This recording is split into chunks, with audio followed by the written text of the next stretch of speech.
Welcome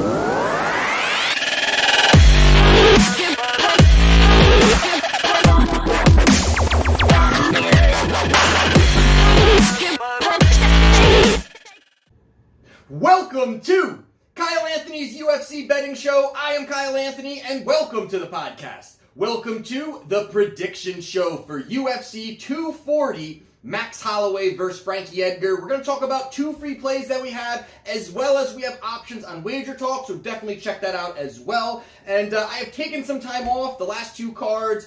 Took a vacation with the family, took some time to enjoy the summer a little bit, didn't have time to really come here and put on a show. Also, for those of you when I do not put out on a show, check me out on Twitter. I always am involved every week betting UFC. So if you want to know my plays, you can go onto Twitter at Kyle Anthony UFC. Check me out there. And again, I always have my plays there. We've had a nice run the last 2 weeks, 7-1 on my plays. We also had Josh Emmett at a plus 140. We had Durandamy around that price as well. And we also had Andre Arlovsky at a plus 160. Hit on Leon Edwards as well at a plus 110. So had some nice plays there. Hopefully we're going to keep that going here with the two plays that we're about to talk about. And if you've not yet done so, do not forget to subscribe, like, hey, click the bell icon, get involved in the channel. Always appreciate everybody that comments down below, gives a thumbs up, and just overall gets involved. Whether you like what I say, you hate what I say, you agree, you disagree,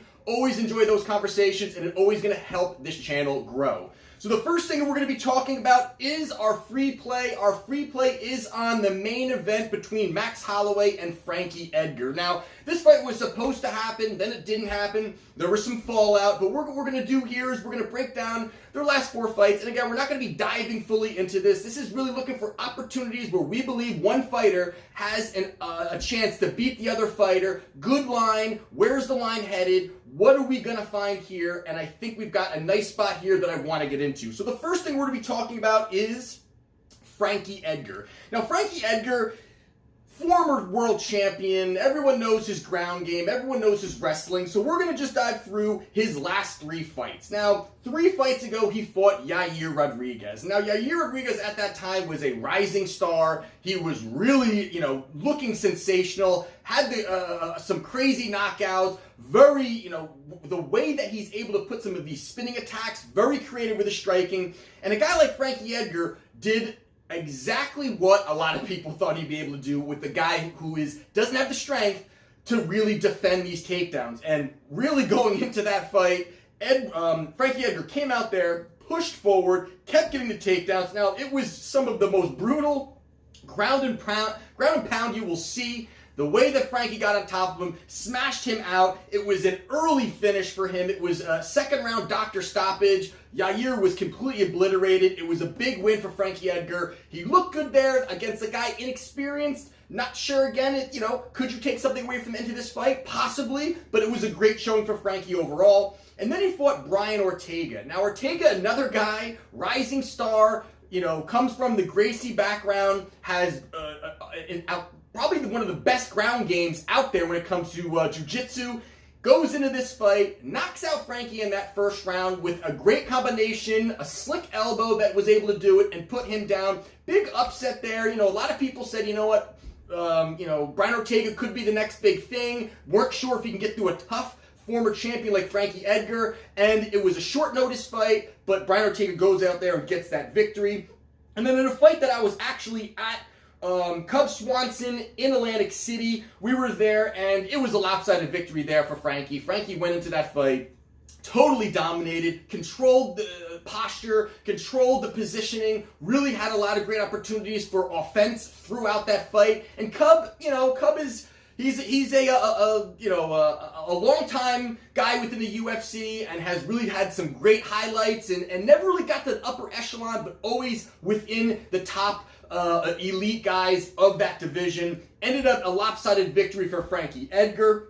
And now you go over to Max Holloway in his last 4 fights, because back-to-back, Max Holloway goes out there and beats Aldo. And now that is very impressive. I mean, that is something, you can go down the line of the people that Max Holloway's beaten, and we're not going to dive into all of that. But beating Jose Aldo back-to-back times is such a big feat for a guy that pretty much owned that division for a very long time. And then you've got, what happened with Conor McGregor and Aldo and all those other things. But the fact that he was able to go out there and put on such a good showing back-to-back times, stopping Aldo, is very impressive. And then he went up against Brian Ortega. Now, against Ortega here, this was one of those fights where I was on, I'm thinking this is an opportunity for Brian Ortega to maybe do something here, that he was going to be able to go out there. The big thing that the difference that a lot of people are starting to talk about in this fight and saying, you know what, Brian Ortega couldn't get Max Holloway down.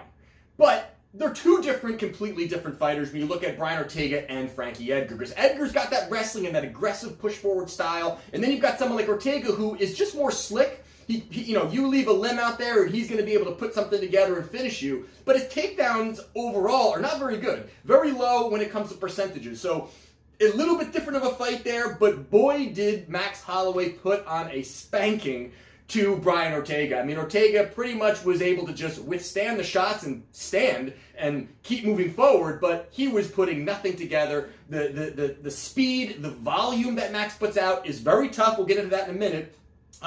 Was very tough overall. So he goes out there and he obliterates Brian Ortega, and then he moved up in weight to fight Dustin Poirier. Now, this is a fight here that, again, it's tough to really take something away and put it into this fight here. So that's why I'm kind of running through these a little bit quicker, because it's a little bit different here. And you've got, guys are, strikers, maybe don't have good, as much takedown opportunities. And against Dustin Poirier, they went into this fight, and incredible fight overall, the way that these guys are going back and forth. But you could see in that first round how much bigger Dustin Poirier was over Max Holloway. I mean, Max Holloway is, big for his division, and then he moves up, and then you really see, he doesn't really look that big anymore. You could see why he's stayed in that division, but overall, I thought that Max fought well for a guy that was so undersized. I think he's got the firepower to beat somebody like Dustin Poirier, and it was in spots. Max had some highlights, but it was really Dustin's night overall. He goes out there, and he does lose to Dustin Poirier. Now, with that all being said, when you take a look at these two fighters, now, the big thing here is the versatility and the pressure that Max Holloway puts forward. And that's something that he's always had, where the volume's there, the pressure's there, his combinations are there. He's very good at mixing it up, working the kicks, the strikes up top, looking to work leg kick. I mean, he's very good at mixing it up, very tough to really figure out where he's coming from. And there's something else that Max does, is that people talk about the takedown part, which, again, we talked about a little bit. Now, Max has an 84% takedown defense, which is sensational. Great. But he hasn't really had to use it over really his run. He really has not had to use it. Really, it was guys, and the ones that I jotted down here was 2015 against Charles Oliveira. And Oliveira, that was a doctor stoppage in the first round, so he really didn't have to do too much there. He got the win, and he looked great, and he beat Oliveira, but he didn't have to really defend the takedowns. And over 4 rounds, over a guy that, or 4 or 5 rounds, over a guy that has cardio, like Frankie, something to take away from that. And then before that, it was really 2013 against Dennis Bermuda. So it's been years that he's really had to worry about takedowns, which I think is something that has to go into this fight. Now, you take a look at someone like Frankie Edgar. Obviously, it's his high tempo, high pressure, his cardio, his ground and pound. All of those things are something that really can bring something different to the table. And that's something that I think Frankie can bring here. That's something that Max has not seen. Now, not sure where you guys think I'm headed on this pick yet, but I'm not taking a side here. I'm not going Frankie. I'm not going Max Holloway. I'm not going either one on this side. What I'm looking here, and the way that I was breaking this down, the more and more I was looking at this fight, that, I believe this is a 5-round war. I think this has a 5-round war written all over it. I feel like it's going to be a Dustin Poirier, Max Holloway type of feel to it, with a little more takedown defense, and a little more takedown opportunity. I really believe that's something that's going to be happening here. So for me here in this play, I like, will the fight go the distance? I think yes. It's at plus 180. The line has shifted. I got my bet in at plus 180. It's now to plus 150, but it's still a great price. I think that this is something that's going to be happening here. I think a lot of this is going to be, they're going to be mixing up a lot. I think they're going to be tangled a little bit. I think it's up against the cage. I think that also you've got 2 guys that are extremely durable. Extremely durable. You got two guys that are absolutely going to be able to take punches and move forward. Now, Frankie, yes, he's, maybe at the tail end of his career, but this is a big moment for him. This is a huge moment for him. So I believe he is really, although he looked great against Cub, I think that this is a great spot for this fight to go 5 rounds. And I don't see a finish on either side. If I had to pick a side, I'm feeling like Max Holloway wins this fight in a decision. But for me, I want to get off of that minus 400. And I want to take the plus money here. I think it's a better spot. I really believe that it'll be a tighter fight than this line indicates. I feel like the line's a little bit wider. But I like this fight going the distance, plus 180. Depends where you're getting it, depends where you're getting it at, but I think, if you get it at plus 180, plus 150, plus 160, still a great price there. I think this goes 5 rounds, so for me, I am taking this fight will go, the main event, to a decision. That is my free play. We will give one more free play here, and it is between Jeff Neal and Niko Price. Now, this fight here, you've got Jeff Neal, he is 11-2, minus 300. You've got Niko Price, who's 13-2, plus 230. Now, this fight here, before I even started breaking it down, when I was just kind of looking at the card, and that's what I do before every fight, is I look at the card and say, what do I want to start researching? Do I see maybe there's somewhere where I'm leaning another way? And when I first looked at this fight, I was already looking at Niko Price. I thought that a guy like him, I've seen him do some good things, and this is again off of memory. I did some good things. I remember some knockouts, and let me start researching back. And now let me tell you what I was looking at as I go through this. So we're not going to dive through all their fights like in a little bit more we did in the other one, but I think that some of the things that you need to highlight is the first thing here is with Jeff Neal. Now, Jeff Neal, he beat Brian Camozzi, who tough fight, tough kid. Went through him and actually went out there and got the submission victory in the first round. I thought that was a big sign when I was rewatching. I said he's tough. He's definitely tough. He's got that first step is explosive for Neal. For a guy that I didn't really research too much in him prior to this. And the more I researched, the more I'm realizing how explosive that this kid is. And then he fought Frank Camacho. Frank Camacho, he knocked him out in the second round with a head kick. Another nice kick, and that's something that you're going to see, I believe, in this fight, is that left high kick that Neal has is dangerous. I mean, he's able to basically, without even showing anything, or without even really giving you a hint, he disguises it very well, and he's able to snap it up, and I think that's going to be a weapon you're going to see him use on Saturday night. And then against Muhammad, he fought, which Muhammad I'm high on. Khalil Muhammad, I'm actually pretty high on him. I think that he's good all around. He's a durable fighter. I thought this would be a fight that you would see holes in Jeff Neal's game. I really thought this was going to be a fight you'd see some holes in that game.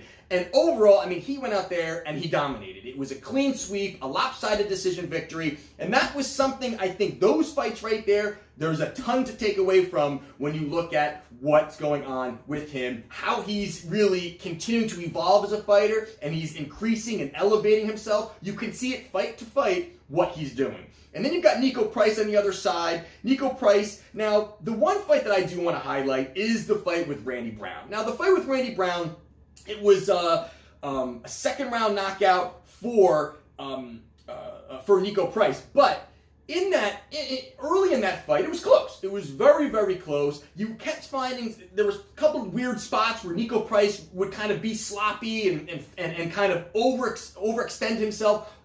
Bad spot he would be in, and then Randy Brown would be able to kind of snatch him up and get on top of him. And then very oddly, the knockout where Randy Brown was on top of him, and somehow Niko Price, kind of from the bottom side, starts throwing hammer fists and knocks out Randy Brown when Randy Brown was on top of him, which is something you'll probably never see again. I mean, that's very, very, far and few that you will see someone from the bottom knock out the guy that's on top of him.